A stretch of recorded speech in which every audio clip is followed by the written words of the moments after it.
Bharatiya Janata party మరొకసారి తెలంగాణ ప్రజలకు విజ్ఞప్తి చేస్తా ఉన్నాం. ఇటీవల మేము రైతులకు సంబంధించి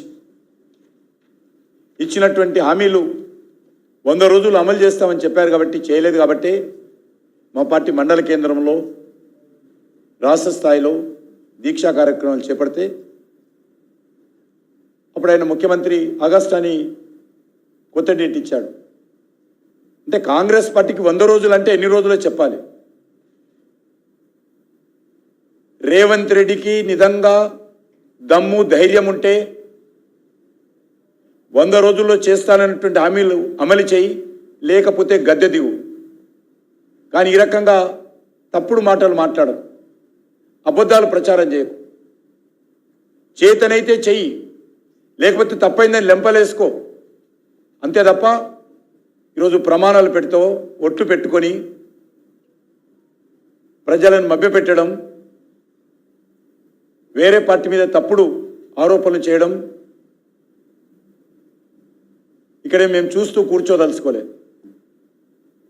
నా పార్టీ ఎజెండా నేను చెప్తా. నా పార్టీ ఎజెండా నువ్వు చెప్పడానికి ఏంది?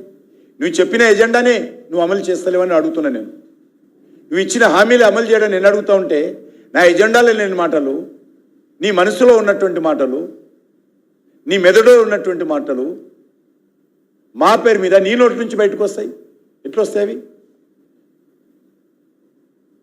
నీ మనసులో ఏ ఆలోచన ఉందో, కాంగ్రెస్ పార్టీ మనసులో ఏ ఆలోచన ఉందో అవే మాటలను భారతీయ జనతా పార్టీ పేరు మీద కాంగ్రెస్ పార్టీ మాట్లాడుతుంది.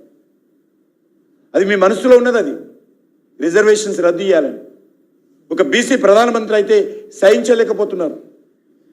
3వ సారి ప్రధానమంత్రి అవుతుంటే రాహుల్ గాంధీ కింద భూమి కదిలిపోతున్నట్టుగా, ఆయన భవిష్యత్ అంత అంధకారంగా ఉన్నట్టు భయపడిపోతా ఉన్నాడు. అందుకే ఒక తొండి ఆట కాంగ్రెస్ పార్టీ ఆడతాం.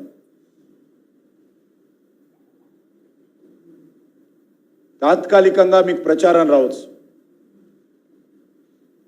కానీ ఈ రకమైనటువంటి ఒక సామాజిక ఉద్రిక్తత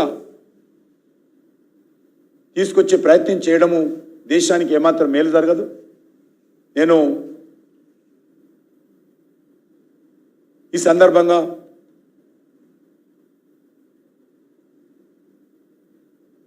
తెలంగాణ ప్రజలకు విజ్ఞప్తి చేస్తా ఉన్నాను. తెలంగాణలో కాంగ్రెస్ పార్టీ ఓడిపోతుంది కాబట్టి వచ్చే పార్లమెంట్ ఎన్నికల్లో ఉన్న 3 సీట్లు కూడా వస్తాయా రావా అనుమానంతో తప్పుడు ప్రచారం చేసి గత శాసనసభ ఎన్నికల మాదిరే బీజేపీని దెబ్బతీయాలనుకుంటున్నాడు. కానీ తెలంగాణ ప్రజలు అది నమ్మరన్న విషయాన్ని ఈ సందర్భంగా మనివేస్తున్నాను.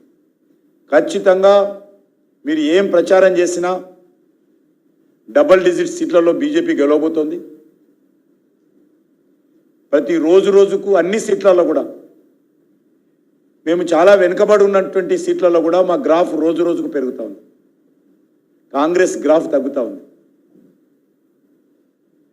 అందుకే ఈరోజు ఒక వితండవాదం, ఒక తొండి ఆట, ఒక నిరాశ నిస్పృహలతో, ఒక డిస్పరేట్లో ఈరోజు కాంగ్రెస్ పార్టీ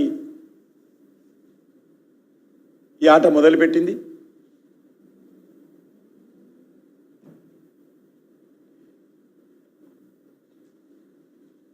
ఖచ్చితంగా రానున్న రోజుల్లో మేము దీన్ని సమర్థవంతంగా ఎదుర్కొంటాం. మా పార్టీ కార్యకర్తలు ఇంటింటికి వెళ్తాం.